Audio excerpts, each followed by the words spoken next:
الحمدللہ وحدہ لا شریک لہ والصلاۃ والسلام علی من لا نبی بعد۔ روزہ کا شرعی وقت صبح صادق سے غروب آفتاب تک ہوتا ہے۔ جن علاقہ جات میں دن رات کا تناسب برابر نہ ہو بلکہ ان میں قدر فرق ہو، وہاں بھی 12 گھنٹے کا حساب کر کے غروب آفتاب سے پہلے روزہ افطار کرنا جائز نہیں ہوگا۔ اگر کسی نے روزہ رکھا اور 12 گھنٹے کے بعد روزہ افطار کر لیا تو روزہ نہیں ہوگا، قضا اور کفارہ دونوں ہوں گے۔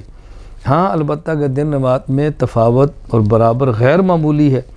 مثلا دن 20 گھنٹے کا ہے، 22 گھنٹے کا ہے، 23 گھنٹے کا ہے، رات 1 یا 2 گھنٹے کی ہے، اس میں کوئی بیمار ہے، کمزور ہے، عمر رسیدہ، ان سے برداشت نہیں ہو سکتا تو روزہ نہ رکھیں، بعد میں جب مناسب وقت ہو تو اس میں قضا کر لیں، یہ واضح نشین فرما لیں، لیکن یہ نہیں کہ 12 گھنٹے کے بعد روزہ کھول دیں، ایسا کیا تو قضا کفارہ دونوں ہو جائیں گے۔ جن علاقوں کا دورانیہ بہت طویل ہے، بہت زیادہ، مثلا ایسے ممالک جہاں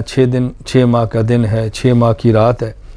وہاں کے باشندے سحر اور افطار کے اوقات ایسے متعین کرے جیسے نمازوں کے اوقات کو متعین کرتے ہیں۔ اس کا طریقہ کیا ہے؟ قریب ترین جو ملک ہیں، قریب ترین جو علاقہ ہے جہاں سحر افطار کے اوقات حسب معمول چل رہے ہیں، انہی کے حساب سے اوقات کا تعین کر لیں، اتنے گھنٹے کا دن، اتنے گھنٹے کی رات، اتنے گھنٹے کا روزہ اور اس کے بعد افطار۔ اگر کسی وجہ سے غسل واجب ہوا ہو، سحری کے وقت کم ہو کہ غسل کیا تو سحری نہیں کر سکیں گے تو وضو کریں، سحری کر لیں، روزہ رکھ لیں اور بعد میں غسل کر لیں، یعنی حالت جنابت میں بھی روزہ رکھا جا سکتا ہے، اس کے لیے پاک ہونا شرط نہیں ہے۔ پائریا کے مرض میں مبتلا شخص کا روزہ فاسد نہ ہوگا،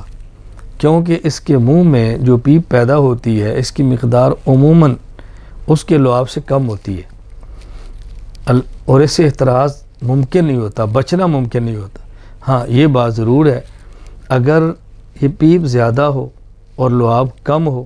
اور حلق میں چلی جائے پیپ لعاب کے ساتھ مل کر تو اس کا روزہ فاسد ہو جائے گا۔ جس طرح کہ دانتوں سے خون نکلے اتنی مقدار میں کہ خون زیادہ ہو لعاب کم ہو تو روزہ ٹوٹ جاتا ہے، لیکن اگر خون کم ہو لعاب زیادہ ہو تو روزہ نہیں ٹوٹتا۔ اسی طرح پیپ کم ہو خون لعاب زیادہ ہو، اب اس کا روزہ بھی نہیں ٹوٹے گا۔ روزہ دار کے منہ میں اگر کچھ تھوڑے سے آنسو چلے جائیں، آنسو آنکھ سے گرے ہیں اور منہ میں آگے ہیں، تو اگر 1 یا 2 آنسو ہے، بہت قلیل ہے، اس سے روزہ نہیں ٹوٹے گا، لیکن اگر آنسو اس سے زیادہ ہیں اور اس نے ان کو حلق میں اتار لیا ہے تو اس سے اس کا روزہ ٹوٹ جائے گا۔ جب انسان روزے کے دوران کلی کرتا ہے اور پانی باہر نکال دیتا ہے لیکن منہ کے اندر کچھ نمی سی رہ جاتی ہے، وہ نمی سی تھوک کے ساتھ اندر چلی جائے تو اس سے روزہ نہیں ٹوٹتا،